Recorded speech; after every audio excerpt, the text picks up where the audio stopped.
우리에게 주시는 하나님의 말씀은 로마서 9장 17절, 18절 말씀인데 우리 한 목소리로 같이 봉독하겠습니다.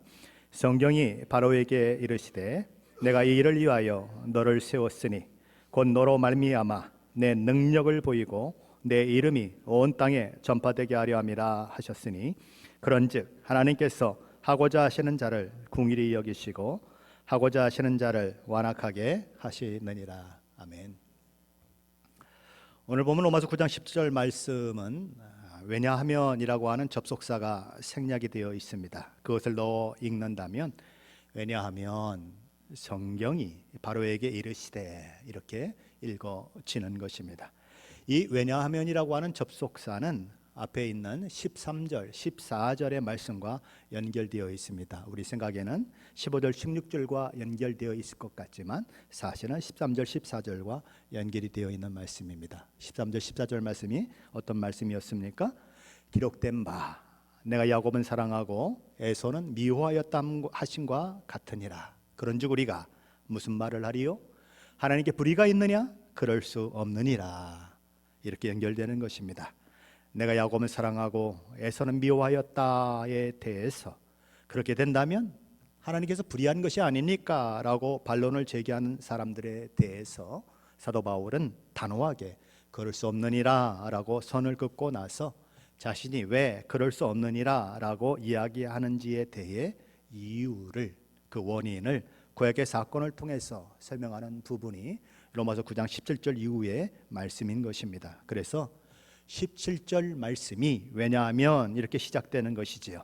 자, 오늘 보면 17절 18절 말씀을 생략된 왜냐하면이라고 하는 접속사를 넣고 다시 한번 읽어보겠습니다. 왜냐하면 성경이 바로에게 이르시되 내가 이 일을 위하여 너를 세웠으니 곧 너로 말미암아 내 능력을 보이고 내 이름이 온 땅에 전파되게 하려 함이라 하셨으니 그런즉 하나님께서 하고자 하시는 자를 긍휼히 여기시고 하고자 하시는 자를 완악하게 하시느니라. 여기 이 말씀 중에 하나님이 하고자 하시는 자를 완악하게 하시느니라 라고 하는 이 말씀은 그 이해가 만만치 않은 말씀입니다. 왜냐하면 하나님의 능력을 드러내시고 하나님의 이름을 온 땅에 전파되게 하시기 위한 목적으로 애굽 왕 바로를 세우셨는데 그 목적을 위해 바로를 하나님께서 완악하게 하셨다면, 하나님께서 바로에게 그런 악역을 맡기셨다면 그 책임은 누구에게 있느냐 하는 것입니다. 바로에게 있느냐 아니면 하나님께 있느냐 하는 문제가 발생된다는 것이죠. 하나님께서 바로의 마음을 완악하게 하셨다면, 그래서 그가 이스라엘 백성을 보내지 않기로 결정한 것이라면 그것이 그의 의지가 아니라 하나님의 의지로 말미암아 되는 것이라면 문제가 있지 않느냐는 거예요. 만일 그렇다면 하나님께서 강제적으로 바로에게 그렇게 할 수밖에 없도록 만들어 놓으시고는 내가 하나님의 명령을 거부했어, 내가 이스라엘을 내놓지 않았어 그러면서 두들겨 패고 그러는 것이 하나님이 하시는 일 중에 정당한 일이냐, 이런 질문이 생겨나는 것입니다. 사람들은 그래서 이런 본문을 볼 때에 이해할 수 없고 받아들일 수 없다고 생각하면서 이런 주장을 어떻게 이야기를 합니까? 하나님의 말씀이 아니고 이거는 사도 바울 자신의 견해에 불과하다라고 이야기하는 사람까지 생겨나는 것입니다. 하지만 오늘 본문 로마서 9장 17절 말씀에서 사도 바울은 구약의 사건을 이야기하면서 어떻게 이야기를 시작합니까? 성경이 바로에게 이르시되라고 이야기합니다. 사도 바울이 지금 이야기하는 이 말이 자기 말이 아니고 성경의 말씀이다라고 이야기하고 있는 것입니다. 바로에게 나아가 이야기를 전한 사람은 누구입니까? 모세와 아론입니다. 그러나 모세와 아론에게 하나님께서 말씀을 주셔서 전달하게 하셨기 때문에 그들이 전한 말은 하나님의 말씀이요 성경이 이르는 말씀이라는 것입니다. 성경은 신자의 최종적인 권위요 최고의 권위라고 하는 것은 믿는 사람이라면 누구나 인정하는 사실입니다. 그러므로 성경이 이러한 말씀을 하셨다라고 이야기하면 그것은 하나님께서 이러한 말씀을 하셨다는 말이고 더 이상 거기에 대해서 어느 누구도 왈가불가할 수 없다는 의미인 것입니다. 그러므로 우리 그리스도인들은 성경 말씀이라면 모든 의문과 논증을 멈추고 그 말씀 앞에 자신을 복종시켜야 하는 것입니다. 왜요? 그것이 하나님의 말씀이기 때문입니다. 성경을 읽다가 이해되지 않고 내 생각과 틀린다고 이거는 뭐 신화다, 이거는 뭐다 그러고서 다 빼어버리면 성경은 힘을 잃어버리게 되는 것이고 생명의 말씀을 죽이는 행동을 하게 되는 것이고, 그렇게 성경을 읽으면 죽었다 깨어나도 저와 여러분은 변화되지 않는 것입니다. 우리 교회 로아라고 하는 친구가 하나 있습니다. 이제 유치원에 있는 친구인데 엄마가 우리 교회 주일학교 전도사를 하고 있지 않습니까? 근데 엄마가 일부러 이렇게 얘기했습니다. 야, 예수님이 부활하신 것을 어떻게 믿어? 사람이 어떻게 다시 살아날 수가 있어? 그랬더니 얘가 뭐라 그랬게요? 성경에 기록되어 있어. 성경을 봐. 그렇게 얘기했대요. 그렇습니다. 성경은 하나님의 말씀이에요. 이해가 안 되고 어렵고 그래도 성경이 말씀하면 그렇구나 알아들어야 하는 것입니다. 이 꼬마가 그 얘기를 하는 거예요. 우리가 이해되든 이해되지 않든 하나님의 말씀이 우리에게 전해졌다면 그건 하나님의 말씀으로 받는 그 자세가 저와 여러분 가운데 있을 때, 그때야 비로소 하나님의 말씀 우리 속에서 역사하고 생명력 있게 그렇게 역동적으로 움직이는 것입니다. 우리는 이 말씀을 거기서부터 출발해야 하는 것입니다. 왜냐하면 성경이 바로에게 이르시되 내가 이 일을 위하여 너를 세웠으니 곧 너로 말미암아 내 능력을 보이고 내 이름이 온 땅에 전파되게 하려 함이라 하셨으니, 그런즉 하나님께서 하고자 하시는 자를 긍휼히 여기시고 하고자 하시는 자를 완악하게 하시느니라.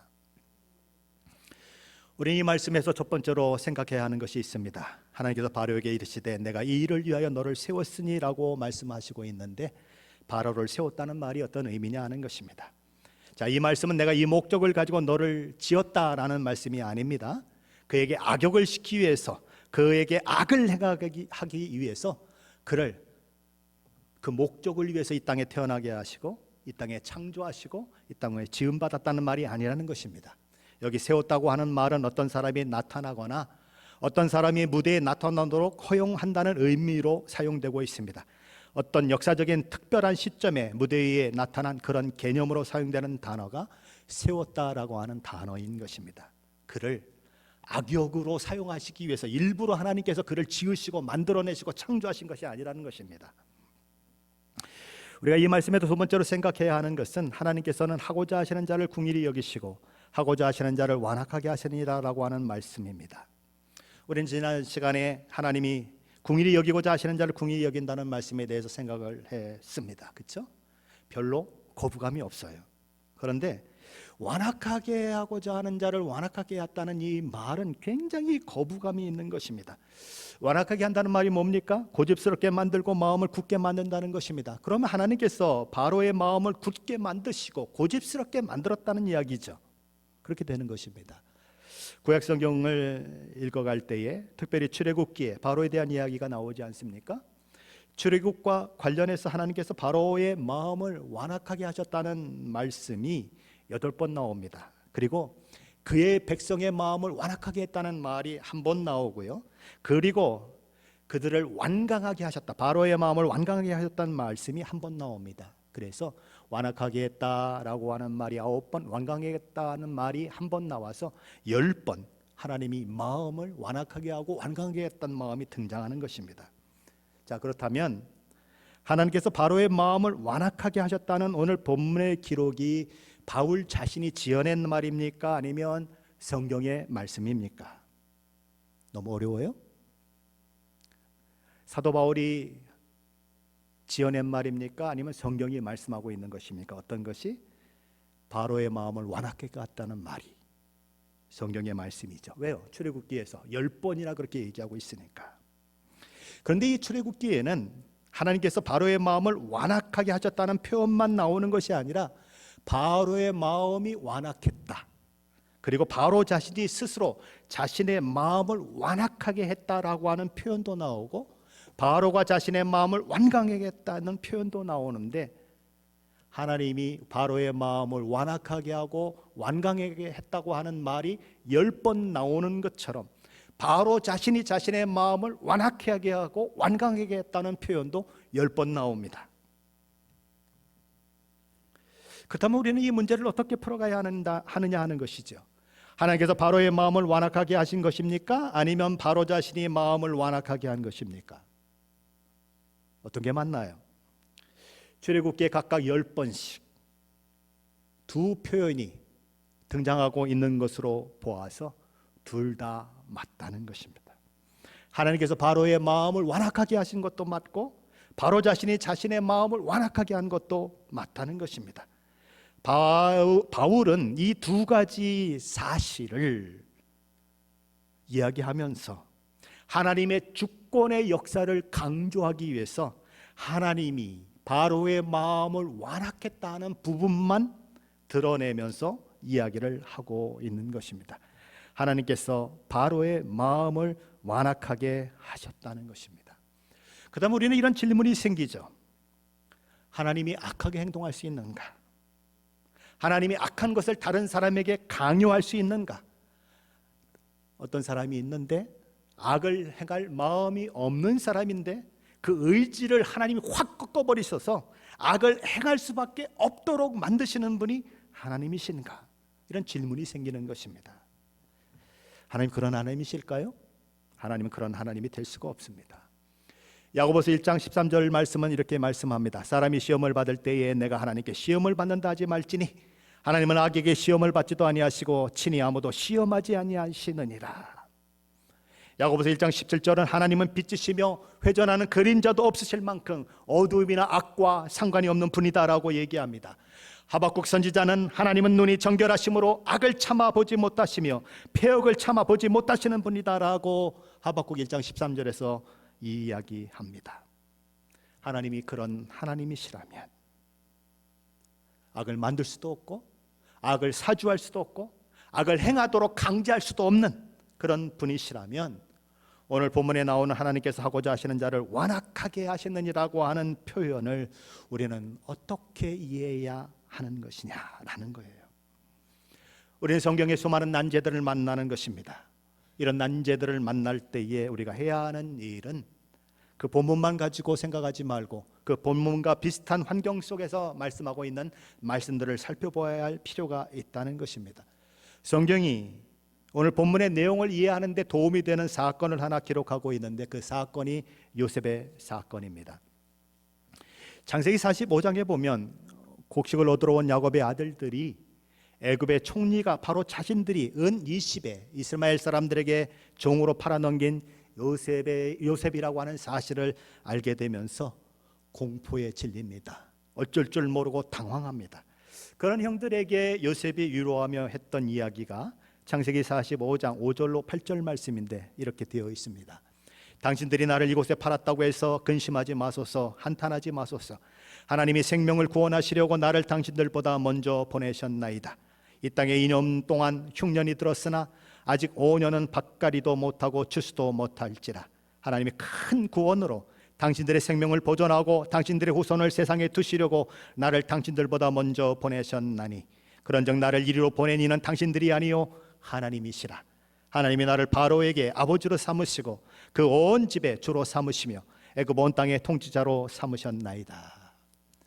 처음에 형들은 요셉을 죽이려고 계획을 했습니다. 그러나 마음을 바꾸죠.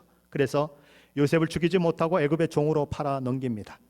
동생을 남의 나라의 종으로 돈을 팔고 팔아 넘긴 사람들은 분명 악한 형들입니다. 그 모든 것은 누가 시켜서 한 일이 아니에요. 하나님께서 요셉을 죽일 마음을 그들에게 넣어주신 것도 아니고 하나님께서 요셉을 종으로 팔려고 하는 마음을 그들에게 넣어준 것도 아니에요. 그저 미움과 다툼을 가지고 그 일을 스스로 한 것입니다. 그러나 요셉은 형들의 그 악한 행동으로 말미암아 일어나게 된 오늘의 현실을 가리키면서 이 모든 일이 하나님이 하신 일입니다라고 고백하고 있다는 것입니다. 하나님이 생명을 구원하시려고 나를 당신들보다 먼저 보내셨습니다. 하나님이 큰 구원으로 당신들의 생명을 보존하고 당신들의 후손을 세상에 두시려고 나를 당신들보다 먼저 보내셨습니다. 그런즉 나를 이리로 보낸 이는 당신들이 아니요 하나님이시라. 누가 팔아넘겼습니까? 형들이 팔아넘겼습니다. 누가 노예로 팔았습니까? 형들입니다. 그러나 당신들이 한 일이지만 결국 그 배후에서 일하신 하나님의 역사로 말미암아 이 일들이 이루어졌다라고 요셉은 이야기하는 것입니다. 창세기 50장에 가보면 아버지 야곱이 죽고 난 이후에 요셉에게 보복을 당할 것이 두려워서 요셉 앞에 나온 형들의 모습이 있습니다. 그들은 용서를 구합니다. 아버지도 그렇게 말씀하셨다고 용서를 구합니다. 그러면서 창세기 50장 19절 20절에서 이렇게 말씀하죠. 요셉이 그들에게 이렇게 얘기를 합니다. 요셉이 그들에게 이르되 두려워하지 마소서, 내가 하나님을 대신하리이까. 당신들은 나를 해하려 하였으나 하나님은 그것을 선으로 바꾸사 오늘과 같이 많은 백성의 생명을 구원하게 하시려 하셨나니. 요셉은 뭐라고 얘기합니까? 이 모든 일이 하나님이 하신 일입니다. 그러니 어찌 내가 하나님이 하신 일에 대해서 시비를 걸면서 당신들을 해할 수가 있겠습니까? 그렇게 하는 것은 제가 하나님의 역할을 대신하는 것이기 때문에 저는 그렇게 하지 못합니다. 당신들은 나를 해하려고 했지만 하나님께서는 그것을 선으로 바꾸셨고 오늘날 많은 백성들의 생명을 구원받도록 하셨습니다. 그들의 완악한 행위를 하나님께서 선하게 이용하셨다는 것입니다. 요셉의 형들은 전혀 하나님의 뜻을 생각하지 않았습니다. 기본적인 인간에도 형제 같은 것도 염두에 두지 않았습니다. 하나님께서는 그러나 그들의 그 완악함을, 형제나 인간에도 갖지 못한 그들의 그 마음을 초월해서 저들을 살려내시고 저들의 가족을 구하시고 그들로 말미암아 이스라엘 국가가 만들어지도록 거룩하시고 크신 역사로 그 모든 것들을 바꾸셨다는 것입니다. 하나님은 누군가를 사주하여 악한 일을 강제로 시키시는 분이 아니십니다. 하나님은 다만 적극적으로 개입하셔서 그 인간의 악함과 못된 것들까지도 하나님의 선을 이루는 도구로 사용하신다는 것입니다. 인간의 악함과 죄까지도 하나님의 선하심을 이루는 도구가 된다는 이런 표현들은 구약에만 나오는 것이 아니라 신약 성경에도 나옵니다. 사도행전 2장 22절 23절 말씀에 보면 사도 베드로가 오순절날 했던 설교 중에 이런 내용이 나옵니다. 이스라엘 사람들아, 이 말을 들으라. 너희도 아는 바와 같이 하나님께서 나사렛 예수로 큰 권능과 기사와 표적을 너희 가운데 베푸사 너희 앞에서 그를 증언하셨느니라. 그가 하나님께서 정하신 뜻과 미리 하신 대로 내준 바 되었거늘 너희가 법 없는 자들의 손에 빌려 못 박아 죽였으나. 베드로는 지금 우리 주 예수 그리스도께서 십자가에 달려 돌아가신 일에 대해서 이야기를 하고 있습니다. 예수님 어떻게 돌아가셨습니까? 유대 종교자들의 결의에 의해서 빌라도에 넘겨졌고 빌라도의 사형 언도에 의해서 십자가형에 처해져 돌아가셨습니다. 그것이 역사적 사실이에요. 그런데 베드로는 그 역사적 사건이 어떤 상황 가운데 일어났다고 얘기합니까? 하나님께서 정하신 뜻과 미리 아신 대로 내준 바 되었기 때문에 일어났다라고 이야기하고 있습니다. 하나님께서 그 모든 일의 배후에서 그 일이 이루어지도록 하셨다는 것입니다. 그래서 하나님의 일이, 하나님의 정하신 바가, 하나님의 뜻이 그렇게 이루어졌다는 것입니다. 사도행전 4장에는 유대 공의회에서 신문을 받고 풀려난 사도들을 위해서 기도하는 동료들의 기도가 이렇게 기록되어 있습니다. 사도행전 4장 27절로 28절 말씀입니다. 과연 헤롯과 본디오 빌라도는 이방인과 이스라엘 백성과 합세하여 하나님께서 기름 부으신 거룩한 종 예수를 거슬러 하나님의 권능과 뜻대로 이루려고 예정하신 그것을 행하려고 이 성에 모였나이다. 무슨 얘기죠? 하나님께 기름 부으신 거룩한 종 우리 주 예수 그리스도를 거슬려 행하는 자들이 누구입니까? 헤롯과 본디오 빌라도와 이방인과 이스라엘 백성들이라는 것입니다. 그들이 스스로 그 일을 하고 있습니다. 그런데 그 일은 결국 무엇을 이루는 것으로 나타나는가? 하나님의 권능과 뜻대로 이루려고 하는 것으로, 그리고 예정하신 그것을 행하려고 하는 것으로 나타난다는 것입니다. 사람이 스스로 행하는 악한 짓이 있습니다. 그런데 그 악한 짓까지도 그 배후에서 일하시는 하나님으로 인하여 하나님의 뜻과 정하신 바를 이루는 결과를 만들어낼 뿐이라는 것입니다. 여호와께서 온갖 것을 그 시음에 적당하게 지으셨나니 악인도 악한 날에 적당하게 하셨느니라. 잠언 16장 4절의 말씀처럼 그렇게 하신다는 것입니다. 하나님께서는 바로의 마음속에 악한 심성을 창조하지 않으셨습니다. 그리고 악한 마음을 억지로 집어넣으시지도 않았습니다. 바로가 이미 악한 사람이고 하나님을 대적하는 사람이었기 때문에 하나님께서는 당신 자신의 목적을 위하여 그런 그를 사용하셨다는 것입니다. 바로는 자기 성질대로 성질을 냅니다. 자기 성깔대로 성깔을 부립니다. 그랬지만 결국 하나님의 뜻을 이루는 도구로 사용되더라는 것이지요. 그것이 신비로운 하나님의 일하심이라는 것입니다. 혹시 부부 중에 먼저 예수 믿었는데 남편으로부터 핍박과 고난을 당해보신 분들이 있으십니까? 남편이 어느 날 주일인데 아이들하고 놀러갈 계획을 다 잡아놓고 탁 팔짱을 끼고 얘기합니다. 여보, 오늘은 교회 가면 안 돼. 오늘은 놀러 가는 날이야. 아내가 말합니다. 안 돼, 오늘은 교회 가는 날이야. 그럼 남편이 어떻게 할까요? 남편이 화가 머리까지 나가서 막 육두문자를 날리면서 그래, 교회나 나중에 둘 중에 하나 선택해. 씩씩거리죠. 아내가 남편을 완악하게 한 겁니까? 자기가 완악하게 된 겁니까? 어떻게 보면 자기가 완악하게 된 거고, 어떻게 보면 아내가 남편을 완악하게 한 거죠. 맞습니까? 부인이 오늘 교회 가면 안 돼. 그러면 예, 남편님 알았습니다. 오늘은 남편님의 말씀을 따르겠습니다. 그러고 순종하면 더 이상 화낼 일이 없죠. 그렇죠? 그리고 그냥 놀러 가면 집안이 평안해지죠. 근데 부인이 타협하지 않았어요. 오늘은 교회 가는 날이라서 안 돼. 왜 다른 날도 많은데 꼭 오늘 가야 돼? 그러고 교회를 가버렸어요. 그러니까 남편이 더 화가 났어. 더 완악해졌어. 그렇죠? 사실상 아내가 남편을 완악하게 만든 건 아니에요. 그렇죠? 그러나 사실상 또 아내가 남편을 완악하게 한 거예요. 왜요? 타협하지 않았으니까. 하나님의 말씀이 바로에게 전해지는데 하나님이 타협하지 않는 거예요.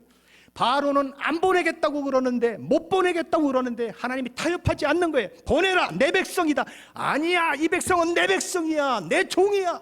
누가 감히 나보고 내 백성을 보내라고 그래. 아니야, 하나님의 백성이야. 이스라엘은 하나님의 장자야. 보내야 된다고 그래. 이게 맞물려지는 것입니다. 누가 바로를 완악하게 했습니까? 바로가 스스로 완악해졌습니까? 하나님이 완악하게 하셨습니까? 똑같은 질문이에요. 아내가 남편을 완악하게 했습니까? 남편이 스스로 완악하게 됐습니까? 두 가지가 다 있다는 거예요. 하나님이 타협하지 않으셨기 때문에, 하나님이 내 백성을 보내라고 했기 때문에, 감히 하나님이 뭔데 감히 나한테 그런 얘기를 해. 완악하게 된다는 것이죠. 출애굽기 5장부터 출애굽기 14장까지의 성경의 기록은 바로 앞에 나와 하나님께서 하나님의 백성이 하나님의 장자인 이스라엘을 내보내라는 명령을 전달하게 하신 모세와 아론과 이를 거부하다 끝내 멸망의 길을 가고 마는 애굽 왕 바로와 그의 신하들에 대한 이야기를 다룹니다. 애굽 왕 바로는 하나님을 전혀 모르기 때문에 하나님을 대적합니다.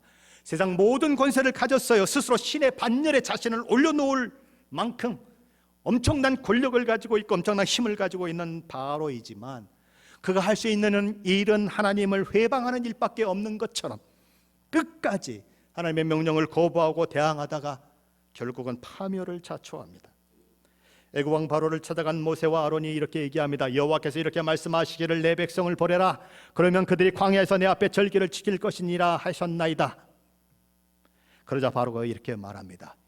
여호와가 누구이기에 내가 그의 목소리를 듣고 이스라엘을 보내겠느냐?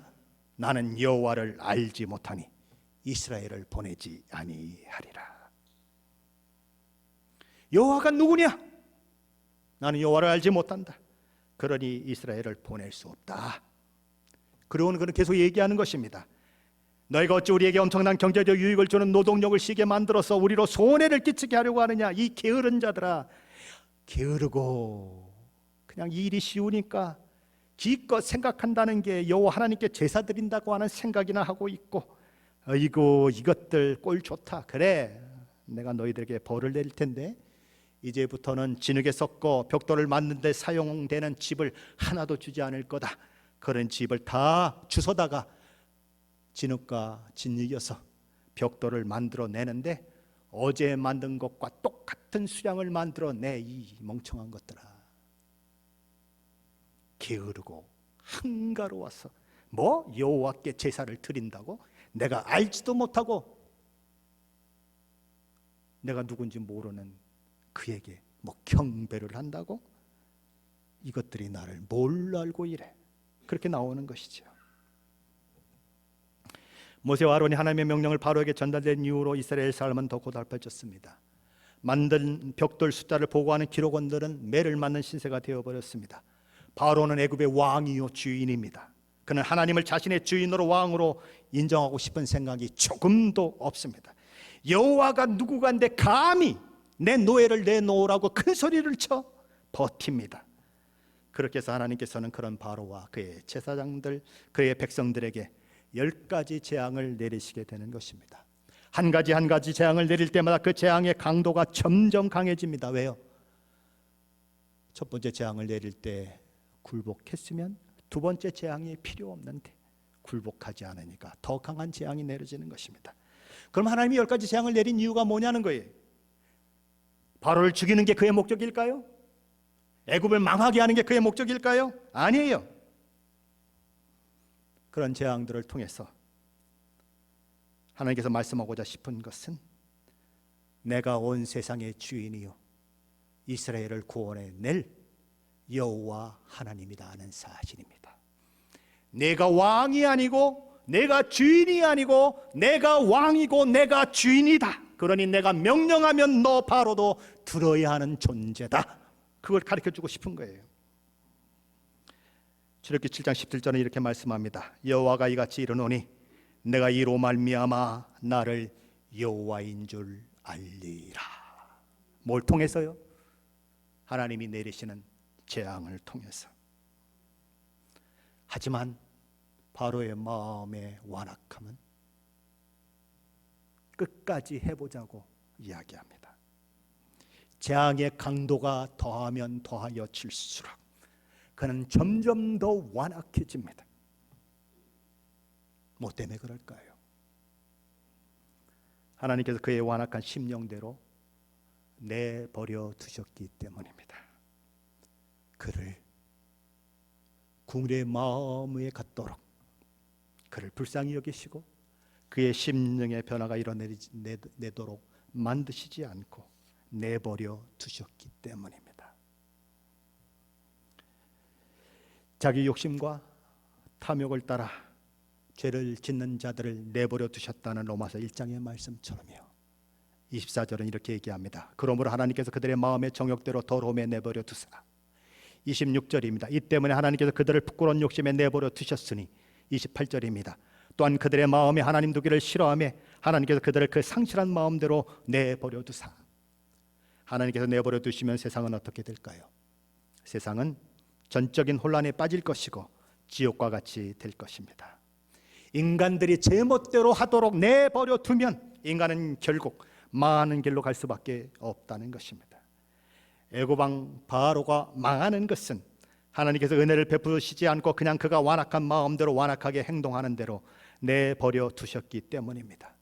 그는 하나님 앞에 항복할 것 같다가도 결국은 항복하지 않습니다. 자신이 모세와 바로에게 약속한 약속을 손바닥 뒤집듯이 막 뒤집어 버립니다. 9번째 재앙인 흑암 재앙이 끝난 이후에 그의 마음은 최고조로 완악해져서 모세와 아론에게 이렇게 말을 합니다. 너는 나를 떠나가고 스스로 삼가 다시는 내 얼굴을 보지 말라. 내가 내 얼굴을 보는 날에는 죽으리라. 뭐예요? 내 앞에 다시는 나타나지 말아라. 만일 내 앞에 다시 나타난다면 너는 죽는다. 이렇게 얘기하는 거예요. 그 결과 10번째 재앙이 내려지는 거예요. 그리고 그 재앙으로 온 나라의 만물이 죽고 마다들이 죽고 나서야 바로는 항복하는 것입니다. 그리고 말합니다. 다 나가라, 다 나가라, 당장 나가라. 우리에게 은과 보화를 주지 않으면 우리 못 나갑니다. 그래, 다 가져가. 그렇게 해서 이스라엘 백성들이 쫓겨나듯이 내보내지는 것입니다. 그런데 이스라엘 백성들이 도망친 이야기가 바로에게 전해지면서 바로는 다시 마음을 완악하게 합니다. 아니, 내가 무슨 짓을 한 거야? 생각해 보십시오. 60만의 장정이 하루아침에 없어졌습니다. 사람의 노동력으로 국력을 가름하는 그 시대에 60만의 장정들이 하루아침에 없어졌습니다. 애굽의 경제는 어떻게 해야 합니까? 누가 그 산업을 일으킵니까? 그래서 그는 생각하는 것입니다. 아니, 어떻게 60만이나 되는 노예들을 내가 그렇게 놓아줄 수가 있었어? 내가 미쳐도 단단히 미쳤지. 내가 바보지. 여봐라, 군대를 대동시켜라. 철병거들을 가지고 말을 끌고 그는 막 용감한 용사들과 함께 달려 나아가는 거죠. 그리고는 이스라엘 백성들이 홍해를 건너가는 그 길을 따라 들어가 이놈들을 잡아서 다시 노예로 삼겠다고 들어가는 것입니다. 그런데 물이 합해지죠. 그래서 수장돼서 모두가 죽고 마는 것입니다. 바로를 누가 죽였습니까? 하나님이 죽였습니까? 자기가 죽음의 자리로 들어간 것입니까? 어떻게 보면 하나님이 죽인 것이고, 어떻게 보면 자기가 죽음의 자리로 들어간 것입니다. 하나님이 누구신 줄 일찍이 알았다면, 하나님이 온 우주의 주인이시고 왕이신 줄 일찍이 알았다면, 처음에 재앙이 내려지기도 전에 모세가 지팡이를 던져서 뱀으로 변하는 일들이 있을 때에 무릎 꿇었다면 10가지 재앙이 필요 없었겠죠. 그런데 굴복하지 않는 것입니다. 하나님을 모르기 때문에, 하나님을 알지 못하기 때문에, 내가 주인이요 내가 왕이라고 생각하기 때문에 그는 끝까지 해보겠다고 얘기하고, 마지막에 이스라엘 백성을 내어주고도 내가 미친 짓을 했다고 생각하고 쫓아갔다가 결국 죽는 것입니다. 그의 완악함의 결과는 그래서 죽음으로 끝나는 것입니다. 하나님이 강제로 그의 마음을 완악하게 하셨습니까? 그는 원래 선한 사람이고 하나님을 아는 사람이고 하나님께 복종하는 사람인데 하나님 앞에 반항하게 만들고 하나님 앞에 악하게 행동하게 만드셨습니까? 아니에요.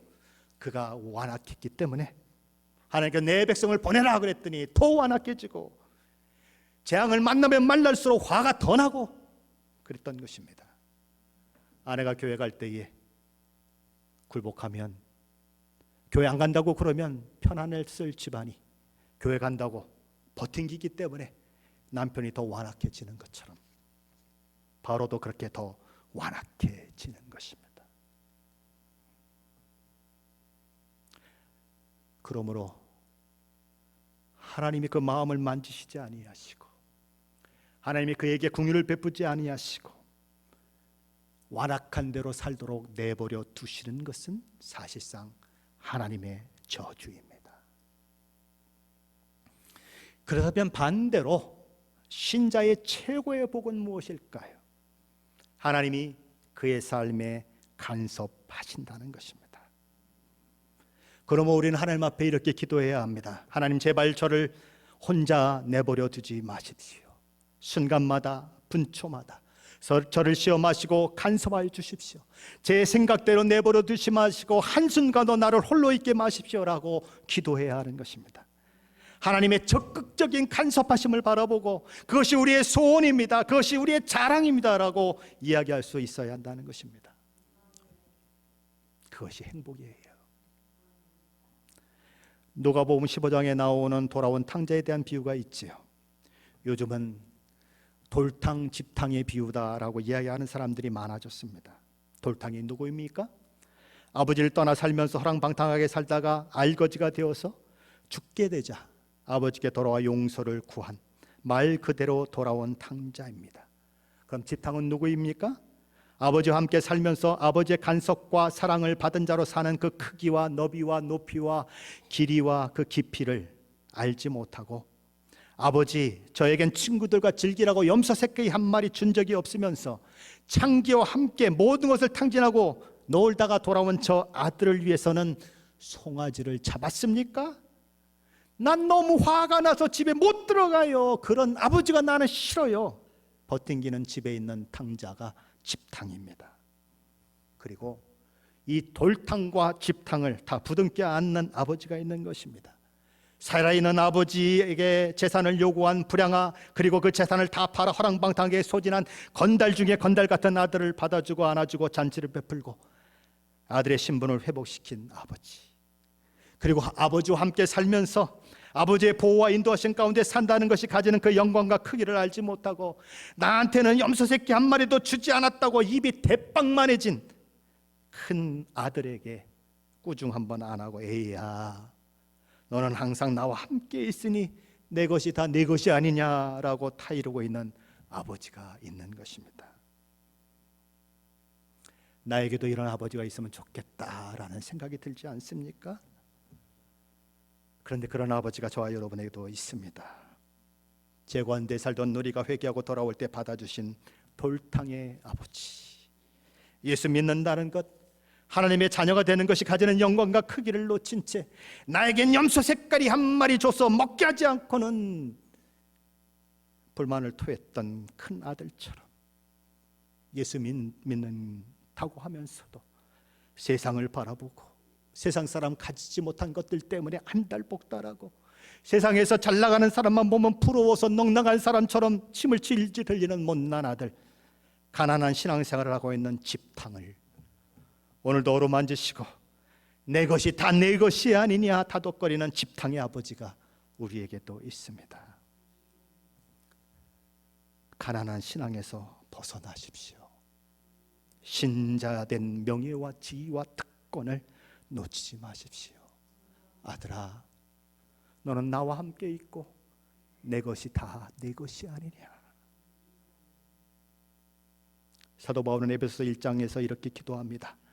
우리 주 예수 그리스도의 하나님, 영광의 아버지께서 지혜와 계시의 영을 여러분에게 주셔서 아버지를 알게 하시고 여러분의 마음의 눈을 밝혀주시기를 빕니다. 그리하여 하나님께서 여러분을 부르셔서 여러분에게 주신 그 소망이 무엇인지, 하나님께서 성도들에게 주신 상속의 영광이 얼마나 풍성한지, 하나님께서 우리 믿는 사람에게 강한 힘으로 활동하시는 그 능력이 얼마나 큰지를 여러분이 알게 되기를 바랍니다.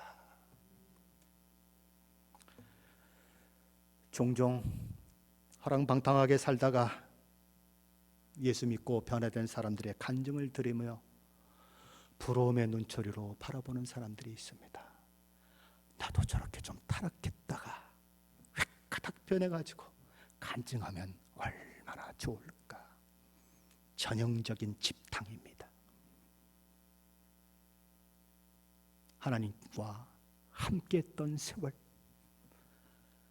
하나님의 보호와 인도하신 가운데 20년, 30년 신앙생활한 그것이 가지는 그 아름다움, 그 복됨, 그 빼앗길 수 없는 시간, 하나님과 함께 만들어갔던 신앙의 여정들, 오늘날 나를 나되게 하신 그 하나님의 은혜, 어떻게 그것들이 그렇게 한순간에 다 묻혀버리고 나도 타락했다가 획가닥 변해서 저렇게 한번 간증했으면 좋겠다는 것으로 변할 수가 있습니까? 전형적인 집탕입니다. 자신의 지위와 신분과 아름다움과 복됨을 알지 못하고 염소 새끼 한 마리로 아버지의 사랑을 팔아넘겨버리고 못 들어가요, 못 들어가요. 아버지가 싫어서 못 들어가요. 집탕이에요. 아버지가 내 안에 계시고 아버지가 나의 삶을 간섭하시고 내가 아버지의 사랑받는 자녀가 되었다고 하는 것이 얼마나 큰 것이고 얼마나 영화로운 것이고 기쁜 것이고 감사한 것인지 매일매일 확인하세요. 하나님의 자녀에게 주시는 신령한 복과 은혜를 그래서 날마다 누리시면서 세상이 줄 수 없는 행복, 세상이 줄 수 없는 기쁨, 세상이 줄 수 없는 만족, 세상이 줄 수 없는 평강 누리시고 또 누리세요. 그리고 넋이 나가라고 세상 사람 부러워하지 마시고, 왜 저 사람은 저렇게 잘 산데 나는 이 모양 이 꼴이에요 라고 얘기하지 말고, 내가 가진 것이 무엇인지 확인하고, 내가 가진 것이 얼마나 복된 것인지 확인하고, 기쁨으로, 찬양으로, 즐거움으로 매일매일의 삶을 살아내며 세상 사람들이 저와 여러분을 부러워하는 사람으로 오늘의 삶을 살아내세요. 돌탕에서 집탕으로, 집탕에서 하나님 앞에 감사하고 찬양하는 자로 세워지는 저와 여러분 되시기를 예수 그리스도의 이름으로 간절히 축원합니다.